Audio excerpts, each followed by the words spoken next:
Hey y'all, welcome as always, Sunshine 1979, to bring you guys a quick video on the Delphi murders, Abby and Libby, and the search details that I was able to find on this case. I will be pausing it periodically through the video in order to be able to commentate and read the information on screen and other details that I've gathered.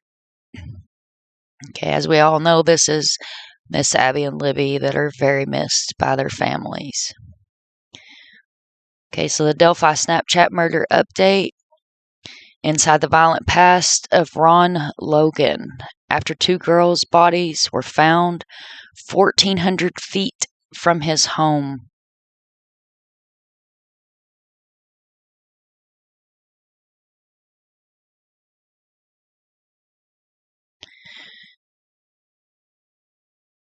A search warrant was ordered for Ron Logan, who's owned the property. New details have emerged in the investigation of the 2017 murders of Abby Williams and Libby German in Delphi, Indiana. And if you guys do follow my channel, I did release the information and I did do a video of the murder podcast. That was the podcast that released the FBI information that is, you guys can see my quotey fingers, leaked. And of course, this is Ron at the interview with News 13, and that looks like a still shot I was able to find as well.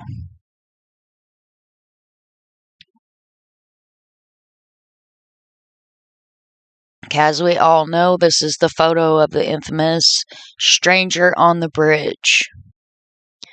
Electronic devices and storage media were also sought after by the FBI in Logan's home. Outbuildings and vehicles will be searched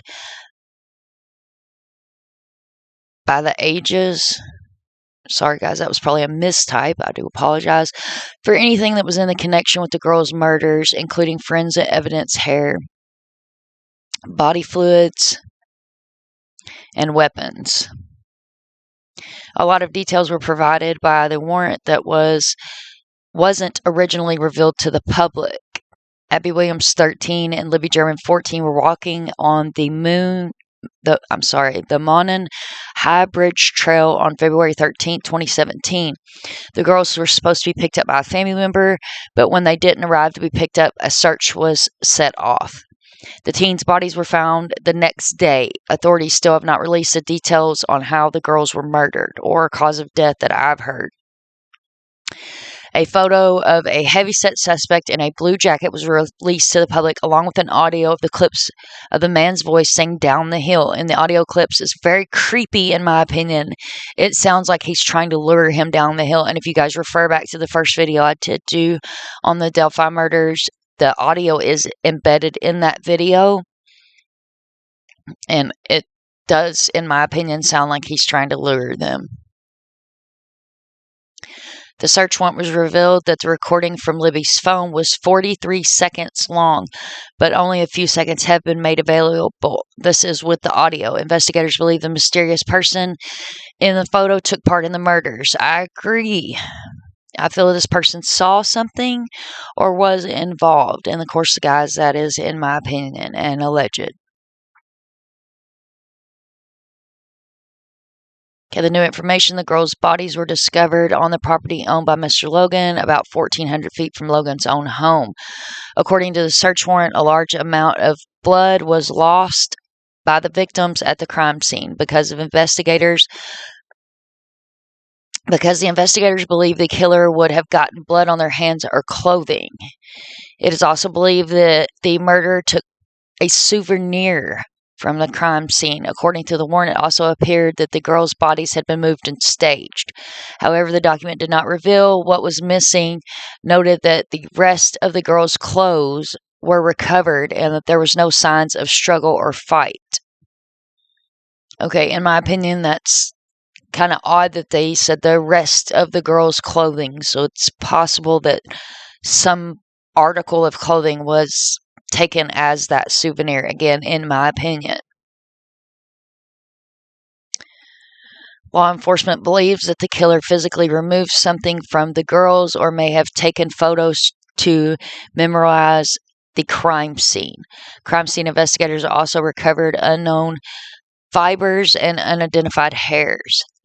Mystery Man investigators allege that Logan's physical build appeared to be similar to that of the man seen in the video, and that is the man stranger on the high bridge. Women who knew Logan were interviewed. Read the document saying that he had been violent to them in the past. One woman even claimed that she was frightened of him. The document that reads that Logan's voice is not consistent with the man and the person in the video, but as we all know, it doesn't take much to change your voice, especially if you're planning on murdering 2 teenage girls. According to the warrant, Logan also professed of multiple weapons, including handguns, knives. Authorities already knew of the weapons because of a search conducted of his home on a probation violation.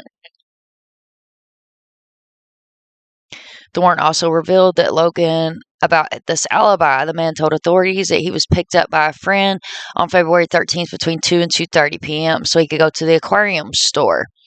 He spoke to the family member the following morning and instructed them,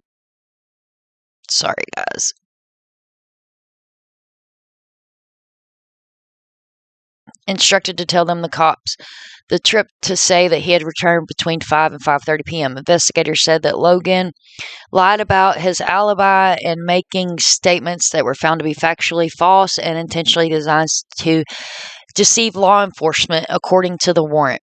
Logan's friend confirmed the trip to the police on the interview March the 7th, but then later claimed that he lied in another interview 2 days later. He said that he lied because Logan told him to, adding that Logan had never asked him to lie in the past. Cell phone data, tower data also showed that Logan's phone had been in the Delphi in the area near the trail on the afternoon of February the 13th. Okay, and as we know, guys, those cell phone pings and cell phone data are what is pertinent and important information in a lot of these cases, because if you guys follow my channel, you see and you hear me say, see something, say something. We all have that capability in our pockets, in your pocketbook, in your back pockets where mine lives. Pull it out, take a picture, take a video. You may have the evidence in a short video or a short audio recording that may bring justice to someone's life or save a life.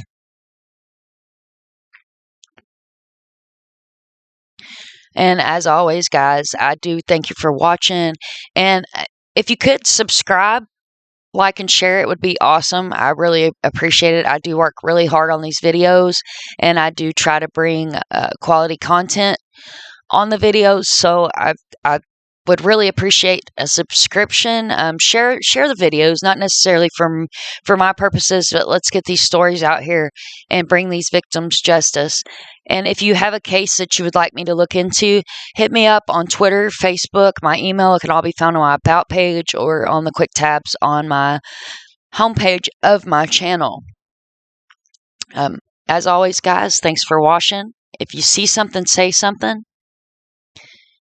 And remember, it takes a village to raise a child, and it's free to join the army for the voices and be a voice.